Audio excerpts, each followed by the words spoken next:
welcome to episode 9 of the Two Nerdy Girls podcast. I'm Megan. And I'm Sarah. And we're coming to you from Northern Illinois. This is our knitting and chatting and other crafting and books and shows and whatever else we're up to channel. So if that sounds good to you, grab a chair, grab a beverage, grab your crafting, and join us.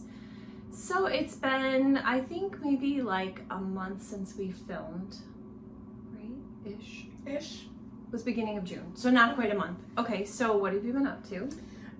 So I just got back on Tuesday, so 2 days ago, from a trip out to West Virginia and Virginia.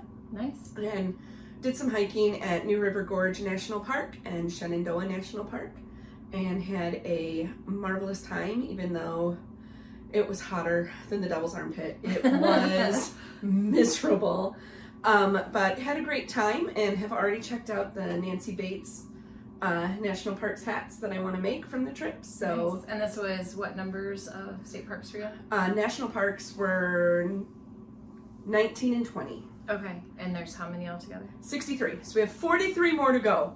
Okay. So we're already planning next summer, so we'll see where we end up. Our first iteration of our trip has us getting to 6. So. Oh wow, that'll knock a bunch of them off. Yeah, we'll see how we go.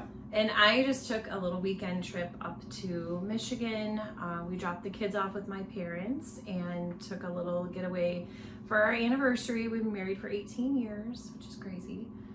And we went up to Manistee, Michigan, which is on the west side of Michigan, like south of Traverse City, but you know, it's a good enough distance away. And we got an idea to stay on a steamship, and that sounds lovely, one would think. Mm-hmm. It was not. It was interesting. And okay, so let me just say, it was the SS City of Milwaukee, which set sail in 1931. It was built in 1930, and it would take railroad cars across Lake Michigan from Milwaukee to Muskegon, Michigan. And then it stopped operating in the very early 1980s, and then it became a National Historic Site, and it is permanently docked in Manistee, Michigan. And they do all kinds of activities. You can do tours, and then from May to August you can stay overnight on the ship in the staterooms. So I'm thinking that they obviously below they would do the railroad cars, but I think they'd also offer passage to people. So it was not like the cruise quarters, it was definitely like staterooms that they would have offered for rent. So we stayed in there, and it was ridiculously windy, but we were on the side of the boat where the breeze couldn't get into our room. We had windows, but like the breeze, we were on this side of the boat and the breeze were coming this way, but there's like a big hallway in between. So anyway, it was, to use your phrase, hotter than the devil's armpit. We only were gonna stay one night, and we did, but it was so freaking hot. I finally gave up at about 3 a.m. and we were off the ship by like 6:30 in the morning on Sunday morning because we were just over it. I mean, we knew not to expect anything luxurious. We Right. knew that it wasn't gonna be air conditioned. You know, we knew that this was just an experience situation, not Mm-hmm. like a pampering getaway. So But who would have predicted we would be in the middle of an insane heat wave right now that is across most of the United States, right? But so it has been above 90 with 90% humidity, and yeah. I mean, you basically are swimming outside without being in any body of water. But we got to see some lighthouses. We walked around the town of Ludington and Manistee, which are about a half an hour, I think, apart from each other. We ate out, obviously. Of course, I found the local yarn store, so I'll show you what I got from that. And I mean, overall, it was a really fun and interesting weekend. We knew it was not going to be like some luxury stay. So when we had gone out for dinner for our anniversary, we went to this restaurant. It was really bad. And so we said we needed to do a redo. So we did a redo. We went to a place that we really liked. And then this trip, I was like, I feel like we kind of need a redo. But I will say it's the first time we have ever left the kids. So there was one night, I think, when my daughter was really little, when one of our friends got married and it was out of state. So we left her for one night. But then since we've had both kids, we've never been away from them. So anyway, they had fun at Camp Grandpa, and yeah. My daughter was also at Camp Grandma and had a marvelous time, and has for the last couple of years discovered this real love of thrifting with Grandma. So for the first time, she asked me to take her thrifting, which is fun. So we're going to do that in a couple of weeks. Well, my daughter likes to work at Play-Doh. Well, she works at Play-Doh's Closet, and she likes to go to Play-Doh's Closet for thrifting. So she went to the Play-Doh's Closet in the town where my parents live, and she said it was way bigger than the one by us. And so it was like a new experience, a new stash of stuff, you know, like she sees all the stuff coming in, and if she sees something she likes, she'll grab it before it goes out on the floor. But obviously there's a new inventory in a different state. So, and then together we took a little day trip to Chicago. Yes, we did. We took the train into the city and met up with her dad and his friend, and we had breakfast first. Yes. And that was good. Yep, it was a good breakfast. And then we went to the Field Museum, which, hot tip, teachers get in free. Illinois teachers. Oh yeah, Illinois teachers. I forgot about that. So if you're an Illinois teacher and you're watching, and you'd like to go, I think some other museums offer we've done some other research because we've wanted to go for a couple of years, and this year we set the goal that we were going to spend some more time in Chicago. We're an hour train ride away, an hour and a half drive. Like, we're close enough. We can go into the city and do some things, and our kids are old enough now that we can leave them for extended times while we go into the city. Right. Because we have taken our kids into the city. I have parallel parked a minivan with 5 children in the back that were all talking at the same time. Yeah, she's a hero. And so we were looking, and we discovered the Field Museum is free to Illinois teachers. You just go in and show your badge. The Art Institute of Chicago is also free for teachers with your badge. And then the Museum of Science and Industry, you have a form you need to fill out before you go. But your admission is also free right there. So we are probably going to be making another day trip or two. Yeah. But not on a Tuesday, because we were hoping to go to Yarnify while we were there, because we were right in Printers Row. But Yarnify is closed on Tuesdays. So we'll pick another day of the week to go check out some of the Chicago yarn locations. There's a lot of really good ones. And then we had lunch after that at a new to us place. It was called 11 City Diner. I don't know anything about it. Like, I don't know how long it's been there. We just kind of stumbled across it on just a restaurant search of what was nearby. And it was super fun. It was really good. The ambiance was great. Yeah, it was very much like a 1950s 50s, diner. 60s. Yeah. And so delicious root beer. Yeah, and frosted mugs. And that like comfort diner food. I think next time I would have wanted to try a milkshake or something. Yes, or a chocolate malt. We were so full, so we did what we always do, where we order 2 different entrees and then we each take half, because then you don't have to like decide between 2 things. Yes, and that always works out well. It does. We have similar tastes in what we like. So yeah, that's kind of what we've been up to. Like day to day, I'm just like hanging out, and my son, he loves to play games. My daughter's kind of over it. She's 16, so she doesn't really want to play games with us. So we play games every day. He's 12, and he just learned how to play cribbage. Best game in the world. So Grandpa sent him a cribbage board in the mail, and so we've been playing that and just, I don't know, just keeping it chill. Nice. Yeah, I'm still working, not full time, but I go in and out of the office frequently, and that's nice, but it has really cut into my summer knitting time, and it is sad. So, what are we wearing? You are not wearing I'm not wearing anything knitted because it is hot. It is hot. It is hot, and as soon as we're done filming, I have to go to work today, so. Well, I am wearing my first FO, and obviously my knitted item for today. That's the Everybody's Vest, which I started in the fall, and it kind of got put away for a while, and then I started working on it like full throttle in the spring, and then anyway, so it's done. And it's amazing. And so I'll stand up. It is knitted in Kelburn Woolens Lucky Tweed. The color is Fog. It has like a knit purl box texture on here, and then obviously cabling down the middle, the ribbing at the neckline and the armholes. So you knit the front and the back separately, seam the shoulders, seam the sides.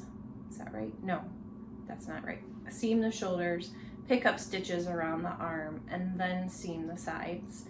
And I think it fits fine. I mean, it's maybe a little big, but I would rather have it be a little big than too small. Mm-hmm. And I'm wearing it like how I would wear it probably to school. Obviously, I'm going to take this off today. I'm not really gonna wear your wool vest. But I just put it on for the podcast at episode. 98 degrees, walking around in your wool. So in the fall, I would wear it with like a short sleeve button down, and then later on, I can wear a longer sleeve shirt with it.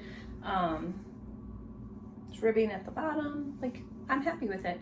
The armholes, I feel like come up. They're pretty high. Yeah, they're very high, but it's like not uncomfortable. It's not like cutting in. So I don't know if like in the future I could have just made a deeper armhole, but given that I've actually never made a vest before, this is the first time, and I had never made this pattern before. And you did gauge adjustments. Right, I was using a heavier weight of yarn than what it called for. It called for DK or light worsted, and I used an Aran. So I had to kind of play with. So given all of that, I'm happy with it. Yeah. I'm not uncomfortable at all. Like, it fits fine. And it's adorable. So yeah, I feel a little bit, I told her already, I feel a little bit like Mary Catherine Gallagher for Saturday Night Live. Like a little schoolgirl, and I won't do what Mary Catherine Gallagher does, but if you know her from Saturday Night Live, you know. So anyway, and my other FO is just a simple beanie that I used with leftovers from my mittens from the last episode. So this is the Nice and Knit beanie. Well, it's the beanie by Nice and Knit. And I used a size 8 needle, and I did not stripe it all the way through because I didn't want to do striping on here, because with the mittens, the way that I had done the mittens, I knitted around when the color changed, and it decreased the elasticity of the ribbing, and I still wanted that elasticity. So I was like, well, I'll just do a really thick brim in one color and then I'll stripe. Well, then I ran out of yarn.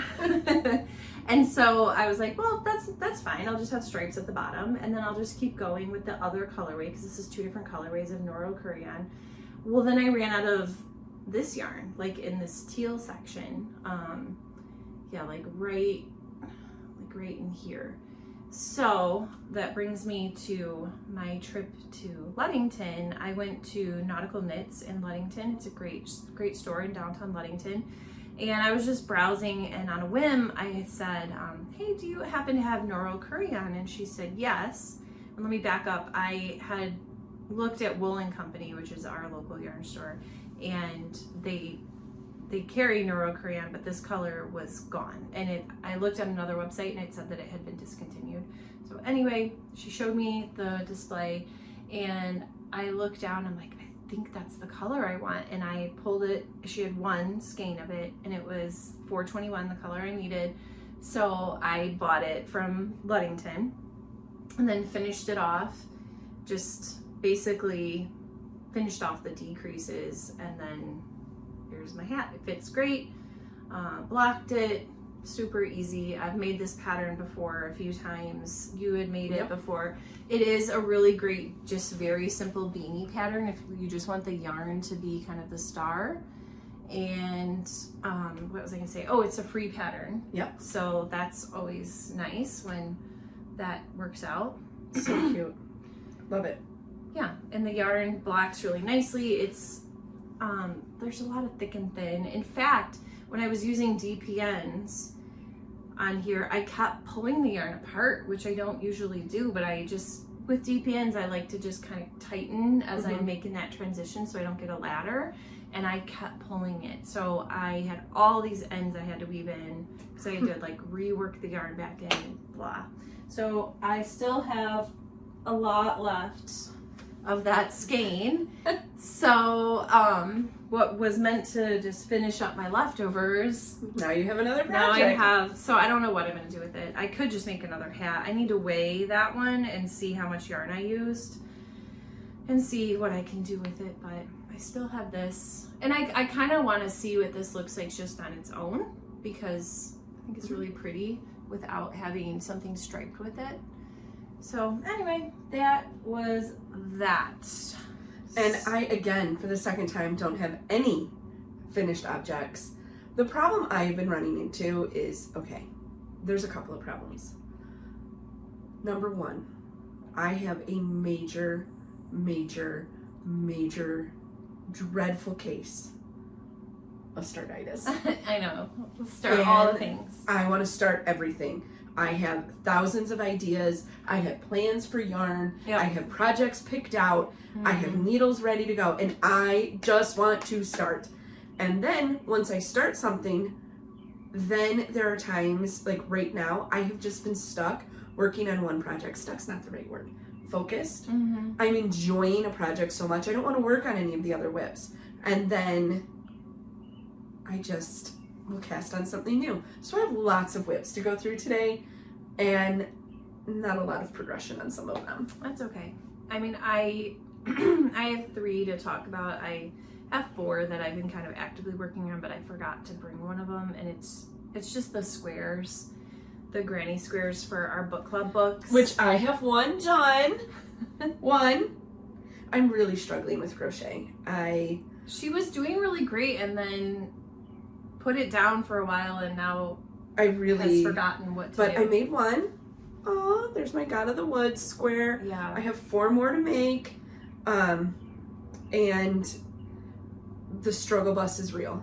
Like, it is a struggle for me. So I'll have to try to remember to bring them for next time. I did one square for the book called May Luna because I didn't like it. I didn't even finish it. So, and then what was the other one? Oh, it was called The One, which I finished. So I'll talk about that during book talk. But and I love the colors for that cover. Yeah, I gave that one a 4, so I made 4 squares. So let's talk about our Hay Sailors, which mine has been a little bit on pause, like in the last week or so, because I've been focusing on some other things. Mine is definite. I had great intentions. I brought 5 projects on our road trip, and first of all, I drove the entire time. I did all 2,500 miles. That's hard that we when drove. You're the driver. And so I didn't have any time in the car to work. And then we would drive like 7 hours, stop for a night, and then drive for a little bit, go hiking, drive for another little bit, stop for the night. And so by the time I got in, the Hay Sailor still requires a lot of concentration for me. So, oh no.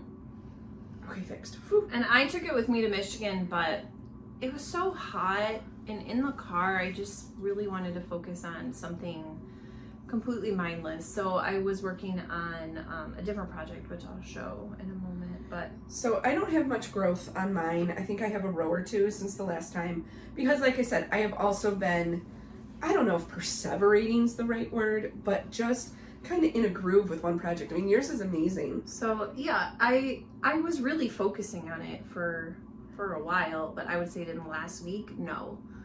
So yeah, I am hoping that I can. I think I have like 7-ish inches done, and I think it has to go to 12, which I'm uncertain if that's how long I'll make it or if I'll make it longer. Because that's 12 for the full length version.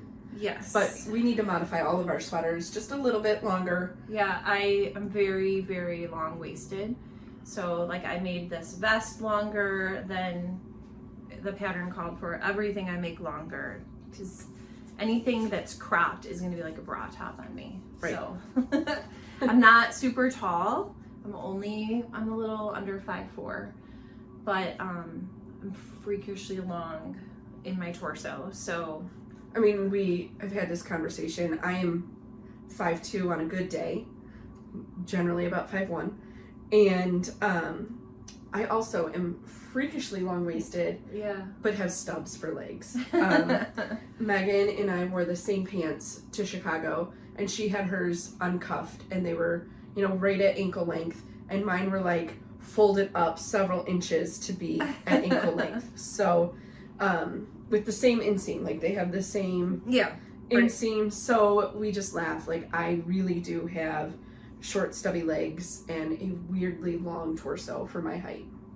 I will just recap quickly because we've talked about this for a lot of episodes. I'm using Gems Luxe Fibers, which I actually just saw that they have a podcast.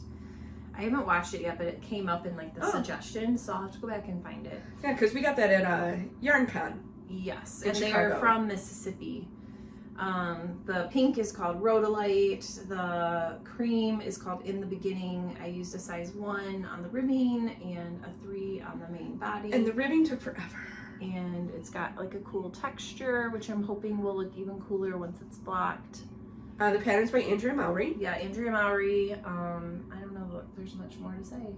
So again, my colors are Cascade Heritage in colors 5682 and 5790. So I really like your colors though. It's gonna look really cool. I'm excited for it. I wanted something bright and summery. Like I said, I nailed that. I have concerns about construction barrels and buoys to mark the swimming areas. Stop it. So we'll see if it's a little too stripey.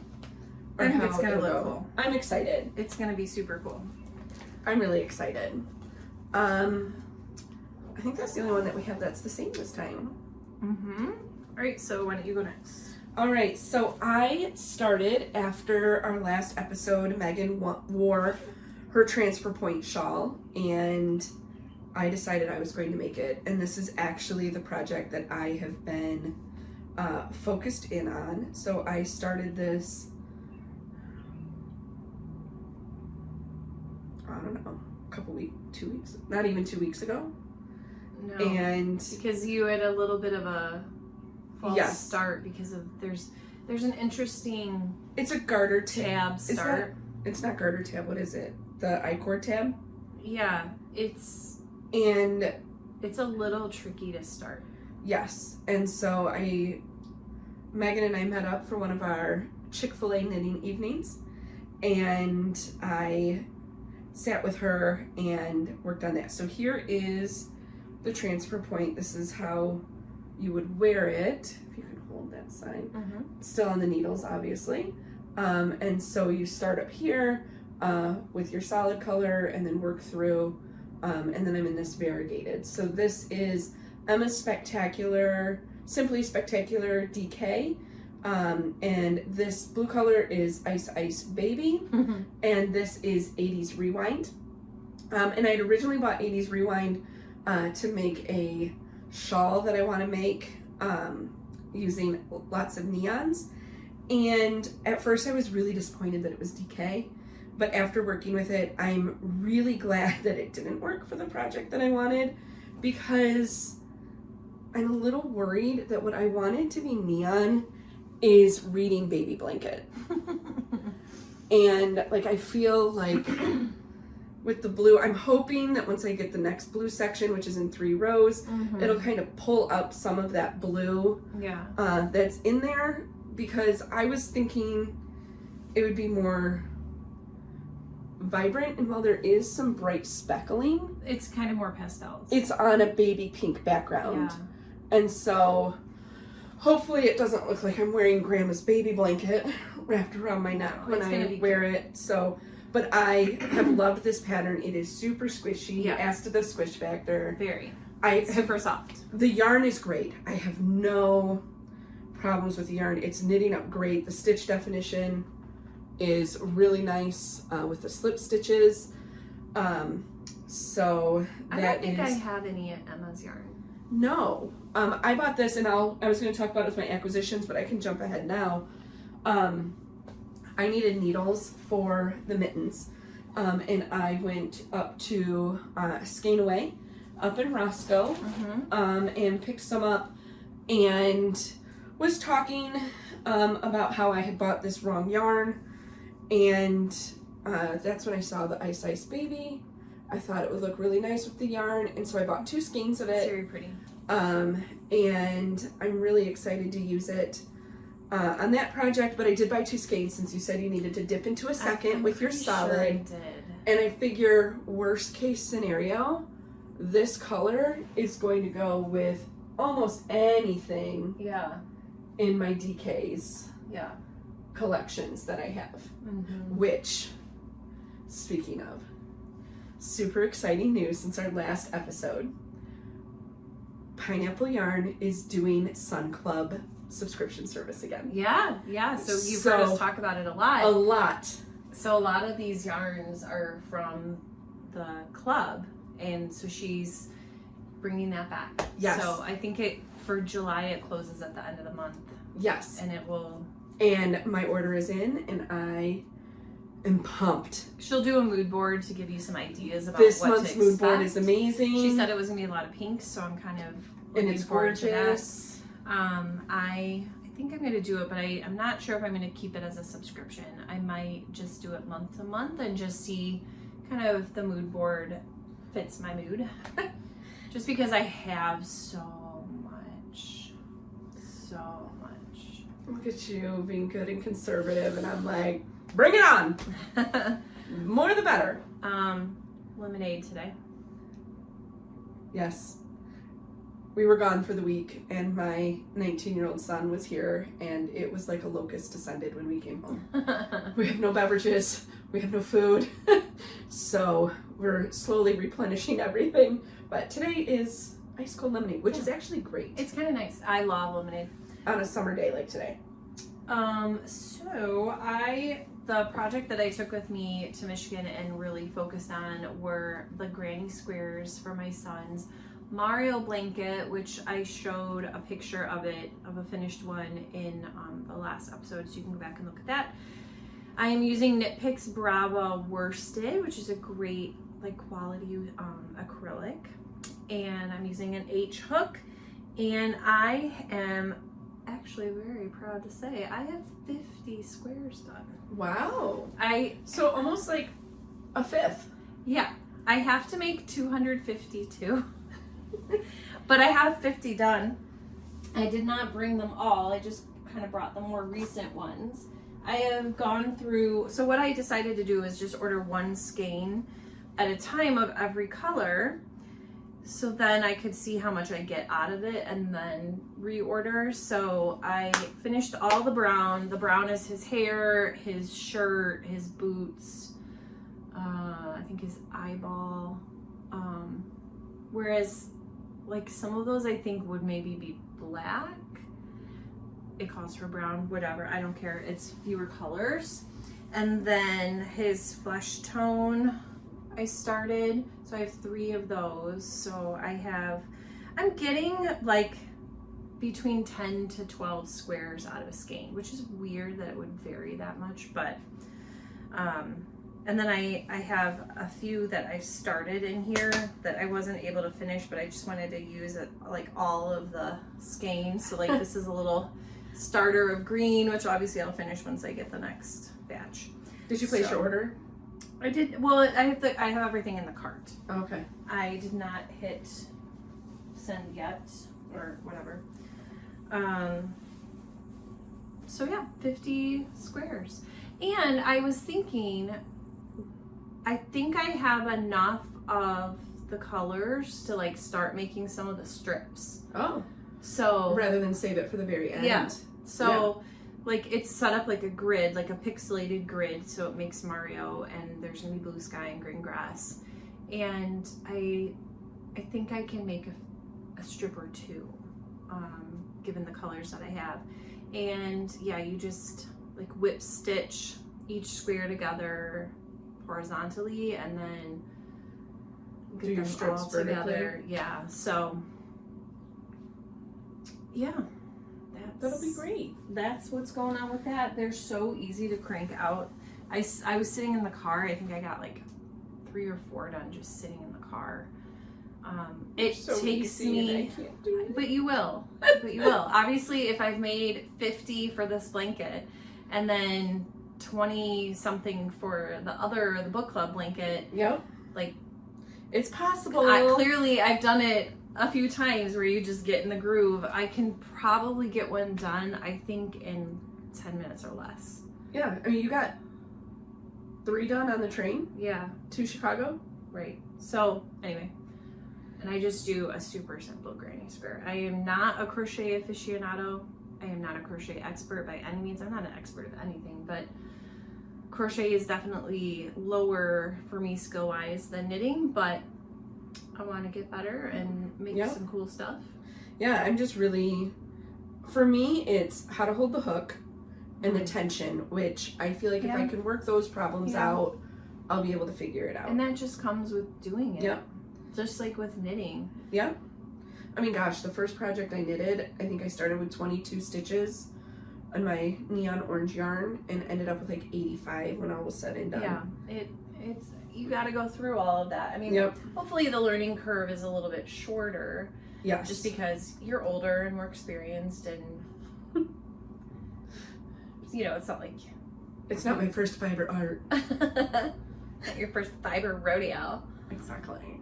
Okay, all right, what's all right? My next whip is Waiting for Winter Mittens, and this is actually I had one that was almost done, and the more I worked on it, the more unhappy I got with it. I knitted too large of a size, and it was beginning to look like the mitten from Jan Brett's story, the mitten, like a bear could have lived inside of it comfortably. It was huge. And so I ripped it all out and started it all over again, and am not even up to the point yet of where I ripped it out, but this is 2 of those Noro Curion, and striping them with the cuff the same way that Megan was describing it, where to avoid the purl bumps, it is a knit 2, purl 2, and then when you do the color change, you knit the whole row. So it does change the cuff a little bit, but I love it. I am almost done with my thumb gusset. So, and the thumb gusset is done on this pattern with backwards loop cast-ons, which I have not done a thumb gusset that way before, and I am loving the way it's just very neat that and it shiny. shapes up. Like, it's different than a make one left and right, which is normally what I think I've done. And I just am loving, especially with the striping, just how consistent that is across there. Yeah, I really liked it. So I'm gonna make some more in that pattern. Yeah, it was some great. More mittens. And this is again stored in one of my favorite Knit for Brains bags, because you can never have enough 80s nostalgia. All right, and I started a new project since we last filmed, and it's living in my newest Knit for Brains bag. I showed it on the last episode, but this really cute daisy strawberry shortcake bag, and it's a wire-framed bag, so it's actually pretty big. It's bigger than what I need for this project, but I just like that it just firmly zips, and I can open it right up. Use it like a bucket while I am working. So I am making my Little Summer Crop by Jessie Made Designs, and it is for my daughter. She had asked for a tank, I don't know, probably like a year ago, and we picked out the yarn, which is called, well, it's the dyer is Urban Girl Yarns, and I'm not sure, maybe it says on the tag where that dyer is out of. Oh, Virginia. I don't know where in Virginia, but I bought the yarn in Pittsburgh at McWalker Yarns. And so my daughter picked the yarn, and you knit it with either DK. It's actually pretty versatile. You can use DK, she says use 2 strands of fingering together, or even use worsted. So it's a fingering weight yarn. It is probably just like, oh, it's a 90-10. Oh, that's why it's so soft. Merino superwash. It's 480 yards. I'm using a 5 for the body, and then there's ribbing at the bottom that I used a 3.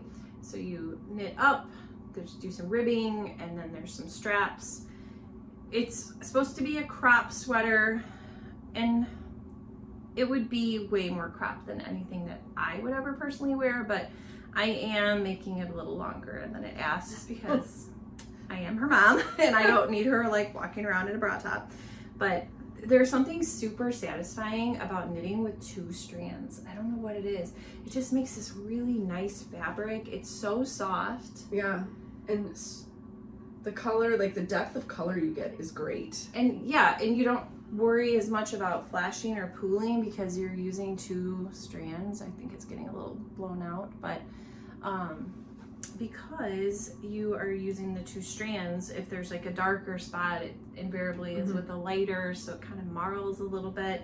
I'm very happy with it. It's very satisfying. It's a 3x3 rib, so you don't even have to think about it. Nice and stretchy. You've gotten really far with that since you started it. Nice and stretchy. I mean, obviously. I started it, I don't know, 2 or 3 days ago. I haven't worked on it at all today, but I will. I think this is going to come with me to the dance competition because her last dance competition of the season is this weekend. Actually, it starts today, so I have to wrap up here and then drive back to my house, get her, and then come back north again to go to, they call it nationals. So it's just kind of like a culminating event. She is only doing 2 dances and they're both tomorrow, but you know, we're there for the rest of the team. So that's what I'll be doing all weekend. My next project, because again, startitis, start all the things. And this one actually has a deadline, so I need to be a little more diligent with it. My dad asked me if I would like to go to Michigan into Detroit and in October to do to see Beauty and the Beast, the musical. So I of course had to use my Lolo Did It Broadway Club in the Beauty and the Beast colorway. And the mini here, Tale as Old as Time. The yarn itself is this fun yellow. It reminds me of Cogsworth, actually. The whole time I'm working on it, I'm thinking of Cogsworth. And I found Beauty and the Beast shawl by Very Busy Monkey. So that is what I am working on. And this is another one, I brought it on vacation. I didn't work on it because it is a very busy pattern, probably too busy for the color that I picked, because I think it will probably get lost a little bit, but I wanted Beauty and the Beast all the way around. Yeah. So it was a thematic project, and I love a good theme. So it has cabling up here, and then this is your increasing with some lace work. I think it'll block out nice, and then you work this for 45% of your yarn, and then the next 55% you work in another direction with pinstriping and continuing the cable. Oh, wow. So it has a mix of like the masculine and feminine, which is why it's the Beauty and the Beast shawl. And like I said, yarn's a little busier than I anticipated as I started working it, but I wanted something very thematic. No, I think it looks cool. So I think it'll look fine. I don't think it's too much for the pattern. Okay, good. Because you hadn't seen it in real life. It's just, I would say, kind of lightly speckled. It's not super highly variegated. I would say it's like a tonal with some speckling. Yes, and that's what I wanted. But like I said, it is, to me, very Cogsworth. Cogsworth? Is that the right name? Yeah, the clock. The clock. Yeah. To me, it looked like Belle's dress with Beast's fur and his like her summer clothes outfit, and then her like winter outfit. Like he has that the rose. He has that robe that he wears. Yeah. And the blue pants. Right? Yeah. That's what it looks like to me. So it's definitely. Can we just talk though for a minute? How in the Disney version, like, I would have asked him to stay a Beast. I know, it was kind of like, when he became a human. And even like in the real action version, when whoever the actor is that played Matthew Crawley turned into, like, became the Beast, you're just kind of like, oh. I don't know what this says about us, but feel free to be the Beast. So just saying. Yeah, like maybe on special occasions you can turn back into the Beast. I don't know. And so this is another Knit for Brains. This is the big bag. Again, I love a good theme, so it is in the book bag that I got. I'm just reading the titles. Sorry, I'm distracted. Yeah, are they real books? This one, they're Gone with the Wind here, Oh. but I can't read most of them. But the sketchbook, poems. I think I'd like to read Gone with the Wind. It's a long book. I read it in high school. In my honors English class, we had to pick a book that was at least 500 pages, and for every 100 pages over 500 that your book was, you got like 50 extra credit points. Ridiculous. And Gone with the Wind is over 1,000 pages. Is it? So I read it in high school. Without ever seeing the movie, I read the book. I've seen the movie plenty of times because it's one of my mom's favorite movies, and it's a little hard to watch it with like 20-25 eyes because Yes. there's so much wrong with it, but it's one of those where you're like, that was just the mindset of the time. And In both times, yeah, whether it's a Civil War time or when the film was created. I mean, you know, the one actress couldn't even attend the awards because she was African American. Yeah. So Anyways, there's a lot of politics involved with that. My other whip that I'm currently working on that is actually on hold is that Pearls of Wisdom sweater by Fiber Co. that I'm doing as a fade because I'm out of yarn and I'm still waiting 8 weeks to get the yarn that I need. And so that one is hibernating until that yarn arrives. And so that's why I'm kind of focusing on some of these other new starts. All right, so I think that was it for whips, right? Yeah. So I don't think we need a special section on the frog pond. I've already addressed that I had to rip apart the mitten. yeah, and I haven't frogged anything either. I don't think. Yeah. No. So I already talked about my extra skein of the Noro Korean, and then I didn't want to leave with just that. Like, that's boring. Right. That's like something I needed, so I wanted to get something I wanted.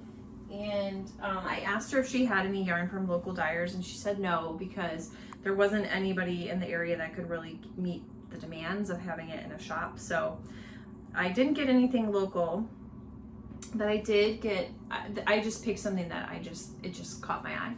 So this is Wonderland Yarns, and it is a limited edition, it says. It's dyed in Vermont. This is Avonlea, like Anne of Avonlea, and it's pinks and purples and blues and teal, and it's just very much my jam. And then it also came with 2 stitch markers from Gilded Notions. So the one in here is upside down, but it's a book that says Anne of Green Gables, and then there's, I think it's a butterfly or a moth. And yeah, so 2 little stitch markers came like in the... What's the colorway of that one? It's called Avonlea. Oh, I thought that was the base. I'm sorry. The bases are all Alice in Wonderland themed. So it's the Cheshire Cat base. Okay. And it's like a beefy skein. It's 515 yards. So that's another reason why I got it is because I could actually do something with just one skein. It is 100% superwash merino. So It's really pretty. yeah, it's super soft. Want to squish it? Yeah. Ooh, it has a really good squish factor. It does. It's very squishy. So I have queued some patterns that will work for it. And it smells good. Yeah, it's like vinegary. Yeah. I don't know. I kind of like that vinegary I do. yarn smell. I do. So when we were in Virginia, I did go to a local yarn store. I do not have anything. I did not end up buying anything, which is unusual. But I walked in and asked if they had anything from a local dyer and was directed to the 2 cubes that featured yarn from local sheep. And they were just very sheepy. Very sheepy. I know that wool comes from sheep. I know that. However, this looked like I could have sat on the back of the sheep and knitted. It was like there was still like, it was coarse, it was Yeah. sheepy.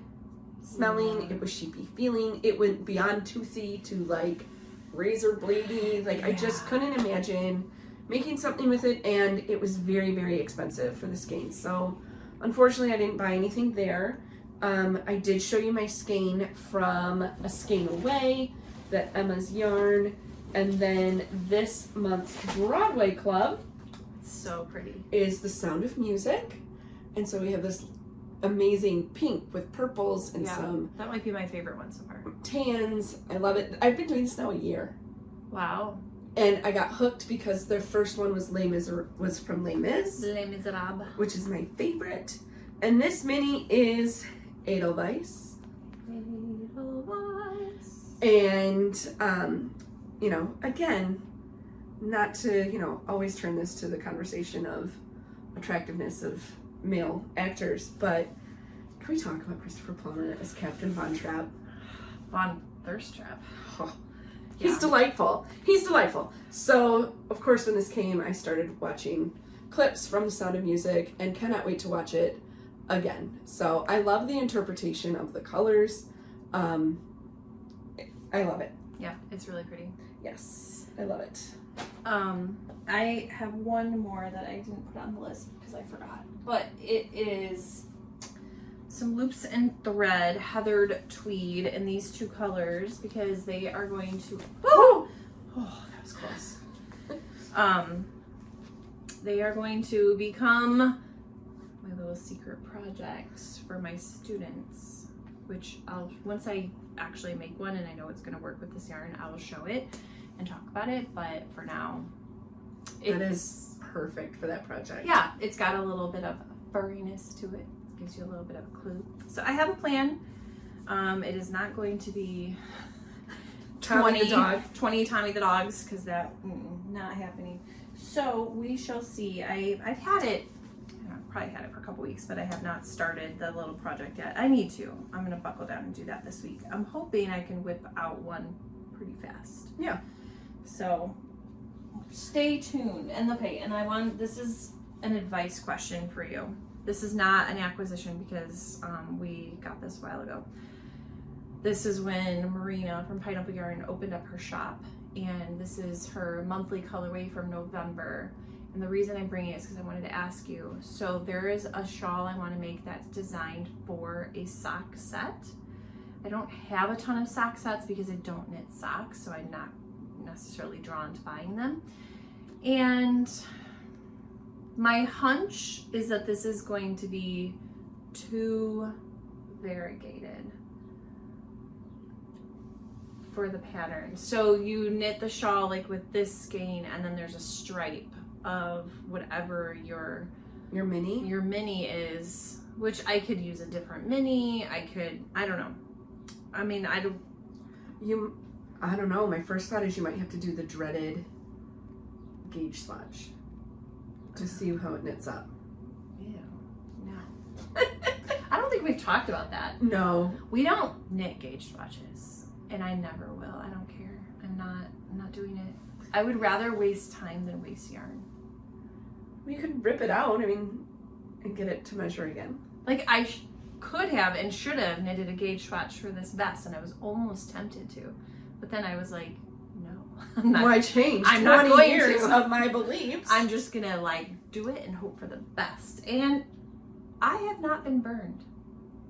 And I will tell you, I've watched other podcasts where people say they knitted a gauge swatch, and then once they actually started their project, the gauge changed anyway. Mm-hmm. So I'm like, why would I spend time doing that when I can just start it? I'm not saying I don't measure gauge. I do. Right. But I start the project and then I measure the gauge. And if it's like wildly off, which it never is, then I would start over. I would rather start over and try again than knit. Like that would be like shoving dull splinters under my fingernails. Like I could not imagine sitting there and making a gauge swatch. Like that sounds miserable. More power to you. If that's what you love to do, go for it. I'm not doing it. And what's nice is like with Pineapple Yarn, I know my gauge. with That's this true. because most DK patterns call for a 6. Right. So And my gauge, I've made enough with pineapple yarn at this point on 6 needles. I know what my gauge is on that's that. true. That's and I true. can figure it out. If you tend to use a lot of the same yarns. I really want to see that pattern because Well, let me pull it up and I then am curious if it would work. I have a couple of sets, so I have all of my Broadway musical. So, you have look. a ton. Here's the first one. Here's Les Mis. Yeah. Oh, I have a ton of those. But I also have one from Bumblebee Acres. In their Akatar line. And I would love to use a project like that. I just can't. Okay, so it's called the Stansbury Shawl, and it's by Emily Clemson. Is that what I saw? Yeah, sorry, Emily Clausen. And like this looks like Oh, what you just got. yeah. But it's really pretty. So it has a really pretty lace border. There's the mini, and then it looks like it's stockinette with like a garter ridge. It's just so pretty, and for someone who doesn't knit socks, it's nice to have a different option. Yeah. To use those cute sock sets. I really so wanna, I like- grabbed that one, but I mean, I don't have to do that. That was the first sock set I saw. I'm trying to think if I even have. Well, I have that one that is like the Tweety neon yarn from Marina. Yeah. The Hamilton one would be great. Yeah, it's beautiful. I really like that one a lot. I mean, it doesn't really scream Hamilton to me, but It's the dress. I guess. The dresses. Yeah, I won't go on my Hamilton rant. I did that in a different episode.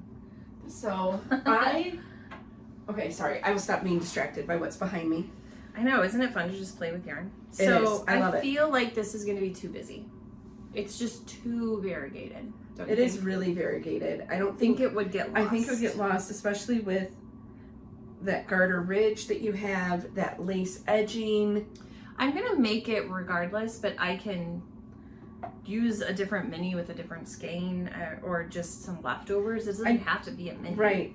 This is gorgeous. It is beautiful, and it will become something. It just, Right. I don't think it's I don't think it's going to be for right for that one. Because I think the beauty in this is the simplicity of the Mhm. colorway of just some light speckling.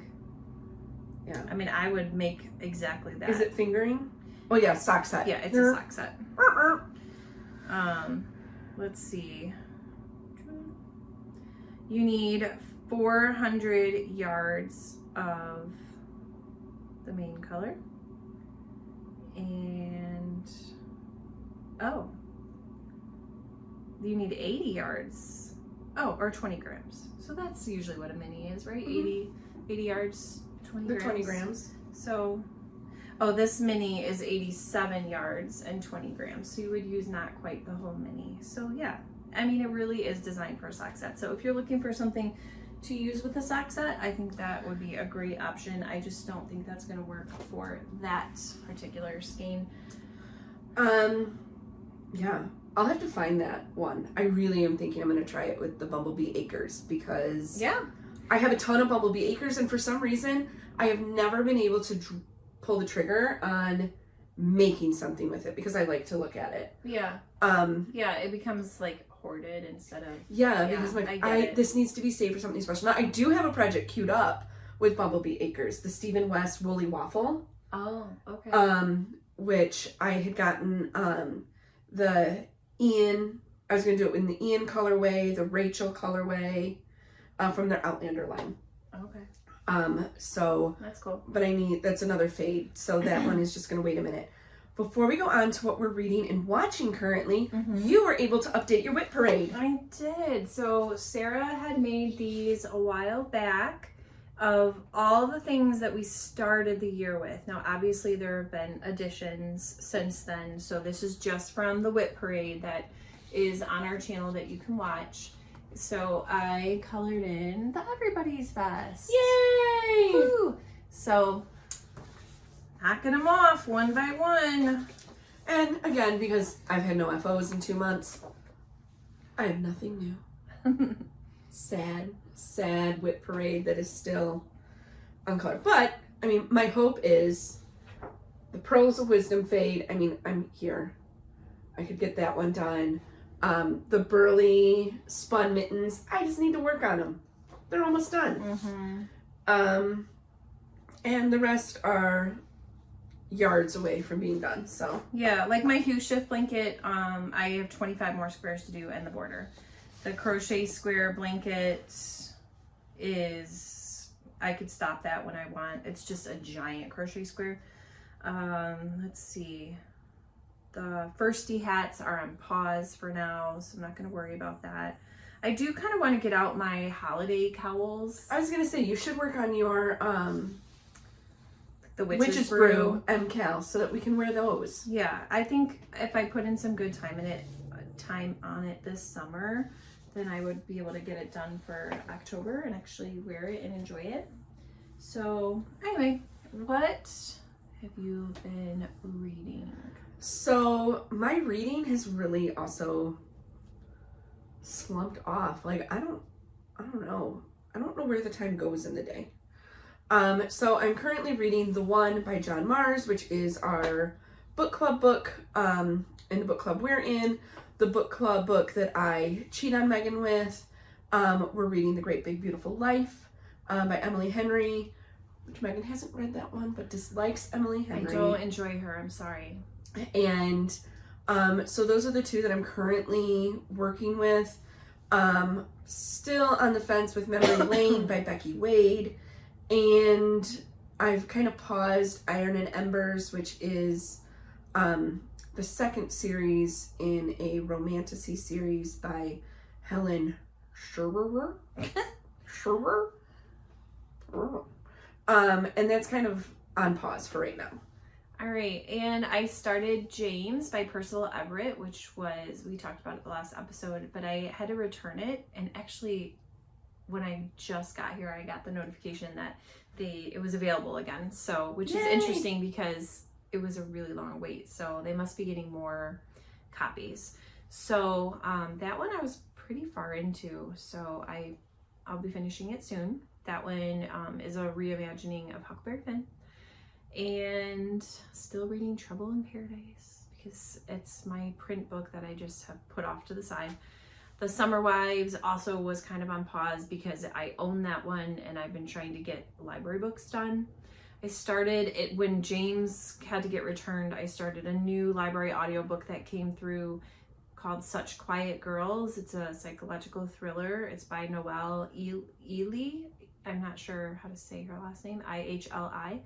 And there's not super well, I'm like over 2 hours in, but like not a lot has happened yet other than an abduction, so I'm not sure what direction it's gonna go. And then a book that I'm really excited to have started is, and I can't wait to read this one. It's called Bury Our Bones in the Midnight Soil, and it's by V.E. Schwab, who wrote The Invisible Life of Addie LaRue, which is one of my all-time favorite books. Fantastic book. And the only thing that is connecting these books at all is that there's similar themes. It was painted to me as like the same universe. It's not. They have nothing to do with each other than it spans a lot of time. It's women-centric characters. Immortality is a theme, and hunger. And like, not obviously there's physical hunger, but like hunger for other things. And I am, how far? It's well over 500 pages, and I don't know, maybe between 150 and 200 pages in, and I really am enjoying it. One of our friends in our book club had an extra copy, and so she's loaning the extra copy out, so that's how I got that. And that's it for what I'm currently reading. How about you? What did you finish? I finished The Midnight Library by Matt Haig, and Loved it. I loved it. I I still really wish I would have read that one first and then read How to Stop Time, because I thought that the subject matter in the Midnight Library was more interesting to me, but it was a good introduction to his writing style. Okay. But the Midnight Library, while I was reading it, had a lot of times where I thought about How to Stop Time, and also The Husbands, that the book that we read. Yeah. That's a good book. Just like the way it was set up. And then I also finished Penitence by Kristen Koval, and that was recommended to me by a former coworker in Michigan. She has a reading blog newsletter that she puts out called What Dawn is Devouring Lately, and this was a book that she rated really high on the Devour scale, and so I read it. It took 12 weeks for the hold to come in the library. I read it. It is a book about finding forgiveness, and what genre? Legal thriller, maybe. Okay. I'm stuck on 3 or 4 stars. Like, it was a good book. I read it quickly, but I wish there had been more in depth on one of the characters, just because the book kind of ends, and I guess it depends what is the theme of the book, right? Like, is the purpose of the book to discover the relationship that 2 characters have, Julian and Angie, or is it to learn more about the murder that happened? And so you're kind of left like, but why did you pull the trigger? I don't feel like that was ever explained. I've not heard of that author or the book. So trigger warning, it deals with fratricide. The main character is a 13-year-old girl who shoots her 15-year-old brother. And it never really, I like some bows. This one did not have a bow. I'm just kind of wondering, like, why did you do it? Yeah, that seems like a pretty major question that most people would want answered. Yes, and so it was good. It kept my interest. It was good. But like the month of June, I missed 3 days of reading in a row.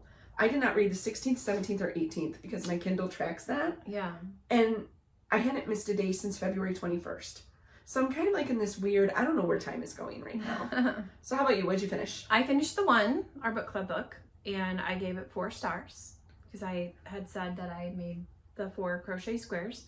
I enjoyed it. I also found out that it's a Netflix series. So I did watch part of episode 1. It didn't completely grab me, but I'll give it another try. And then I finished 20 Years Later by Charlie Donnelly, which is another psychological thriller. I think I got the idea for that one from like a Facebook book group where people recommend books. So I just threw it on a Libby wish list and it came through. And I liked it. I think I gave it 4 stars. It kept my attention. As far as watching, The Gilded Age is back. That is the same producer, writer, director as Downton Abbey. Is there a new movie coming out? Yes. So we'll for sure go see the Downton Abbey movie. So The Gilded Age takes place during the Gilded Age, which, late 19th century. And this one takes place in New York City. And there are real characters like Mrs. Astor and Mamie Fish. Those are like legitimate real people. And then there's other people that are sort of modeled after true figures. And it's just about like the opulence of that time in New York City with the competitions between the industrialists and just the fabulous wealth that they had and the homes that they were building and society.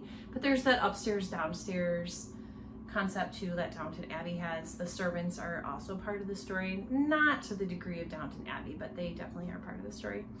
My kids and I had an 80s movie night with Spaceballs and Labyrinth, like 2 of my favorite 80s movies that are just like ridiculous. And we didn't talk about this at all in real life or before. totally pumped that they're releasing a new Spaceballs. Yes, I saw that. I am Yes. so excited. I, on a whim, like, I think my son said, is there another Spaceballs movie? And I just Googled Spaceballs 2. And it totally came up. I was like, yes, there really is. Yeah. Like, Mel Brooks is going to be in it. Like, all the characters are reprising their roles except for Joan Rivers because she played a robot, but obviously she's no longer with us. So. Or Barf. But yeah, Barf, John Candy. He obviously Bartholomew has won't be passed in it. on, but yeah. What was really funny because I mentioned it to my husband and he's like, oh, well, how are they going to do that? Isn't Bill Pullman dead? And I was like, no, he's not dead. And then I Googled it and that's like one of the top questions that pull up. And I think people are confusing Bill Paxton with Bill Pullman. Okay.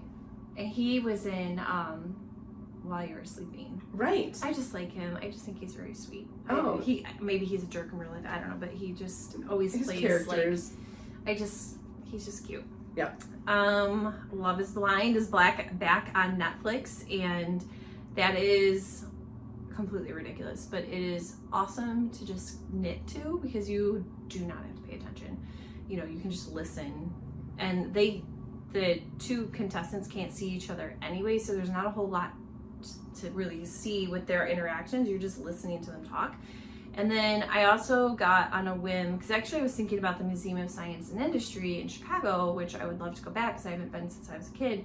And they have a U-boat, a German U-boat, the U-505, which inspired this movie, U-571, with Matthew McConaughey. I was going to say, doesn't that have Matthew McConaughey? It sure does. Because and some that other came out, I think, when I was working at the video store. It's an older one, but I just really like it. I like World War II history, and it's so interesting. And it's based on a true story of like really how U.S. sailors would try to get coding machines from the Nazis. So I don't know how much of the drama that happened in the movie actually really happened, but it is a delightful way to spend an afternoon. Yeah, I mean, with Matthew McConaughey, how could you Right? not? As far as watching for me, we are currently rewatching the show Cold Case for about the 1,000th time. I've never seen one episode. It is one of my favorite shows. It's Should I another watch it? one. It's a crime. Like a crime serial. So, but it's great in the Are fact. they actual cold cases or they're made up? They're made up. Oh, okay. And So it's characters. Yes. So you have Lily Rush is a detective, and the whole reason we started rewatching it is we were listening to a Spotify playlist that my husband had made for our trip, which had like 28 hours of music on it.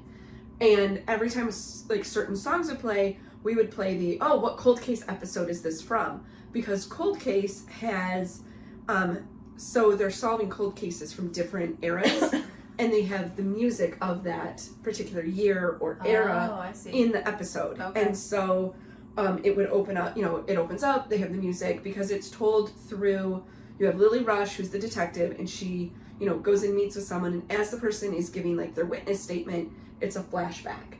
And the cinematography in it is really cool because like if it was filmed in the 80s, like they used 80s equipment to film those scenes.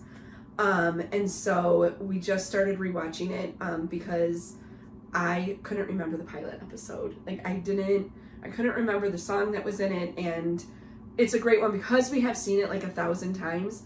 It's a great one to play in the background and have it knitting. You would probably like it. What is it streaming on? I mean, you're not like watching this on DVDs from No, 2006. So we used to have it on DVD because there was the licensing issues with the music. We actually had bootleg DVDs that I had found on a website for my husband's birthday, and I mean it's literally. Are you incriminating yourself right now? Probably. Like,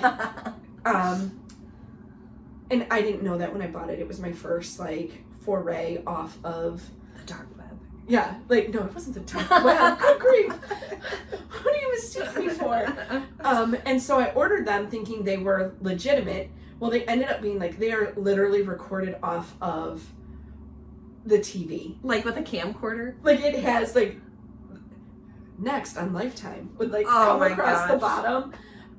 And so, but now they are streaming, and I don't remember what service they're streaming on. Oh, I'll figure it out. Yes. I have almost every streaming service except Peacock, so I'm pretty sure I'll have it covered.